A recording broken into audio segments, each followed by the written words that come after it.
pēdējos 5 gados, ja es pareizi atceros, tad lielākā daļa 100% akciju plāna pelna apmēram 8, 9, 10% gadā. Tas ir pasaules līmeņa akciju tirgus rezultāts. Tad ar to jūs pasakāt, ka ja Siliņas kundze runā par pēdējiem 5 gadiem, viņa maldina sabiedrību? Es teiktu, ka jā. Protams, ir daļa cilvēku, kur ir konservatīvos plānos, daļa cilvēku, kur ir aktīvos plānos. Jaunās vienotības premjera maldina sabiedrību, kungi. Un interesanti, kāds bija otrā līmeņa ienesīgums 22. gadā vidējais? Negatīvs, jo akciju tirgi mēdz svārstīties. Tas ir normāli. Četratēmā liekas, ka mēs sapludinam šobrīd vairākas lietas. Pirmkārt, labi, ar lielu vai mazu ietekmi. Mums uz galda ir projekts pārlikt to 1% no otrā līmeņa uz pirmo. Bet šie formulējumi, ko jūs arī tagad sakat aizstāvat premjeri, jau runā par to, ka vispār otrais līmenis nerektīgs, ne tā pelna, ne tur iegulda, vispār, tā lēnām tāds dūma mākonis, ka viņš vispār nav labs. Šādas te PR akcijas negatīvās no nozarēm ir arī ar bumerangu. Un šodien iezīmējās ļoti interesanta lieta.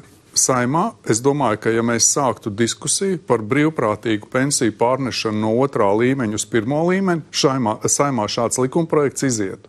Man ir apmēram 30 gadu, un es tieši pensijā pēc apmēram 35 vai iespējams jūsu dēļ pēc 40 gadiem.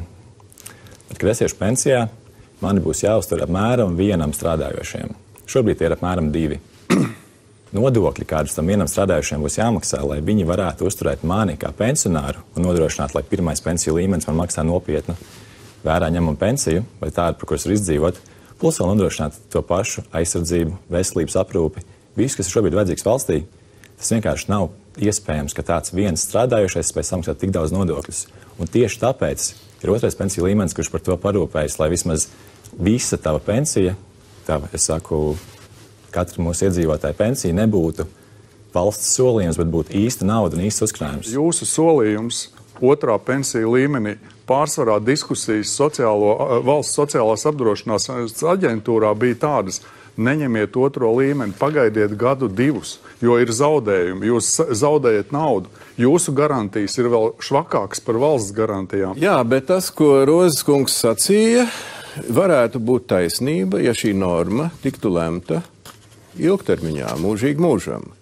Ja šis ir uz 4 gadiem, tad man patīk rēķināt reizēm.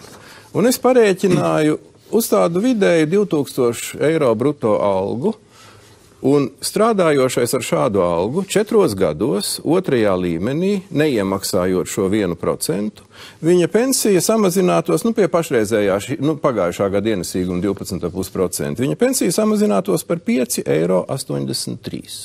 Bet viņš iemaksā šo 1% punktu pirmajā līmenī, un pie pašreizējā ienesīguma, tas nesaucās ienesīgums, bet iemaksas algas kapitāla indeks, kurš nevar būt mazāks pa 1, starp citu atšķirībā no otrā līmeņa. Garantēt. Tad viņš saņemtu šajā pirmajā līmenī vairāk 5,90 eiro.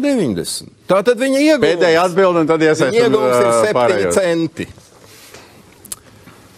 Pirmais pensiju līmenis ir naudas iztērēšana šodien. Tas nav uzkrājums, tas nav rezultāts. Tā ir indeksācija. Mēs varam indeksēt arī pa 30% gadā. Vienkārši tad, kad es iešu pensijā, nebūs, kas maksātos, saindeksētos pirmā pensiju līmeņa uzkrājums.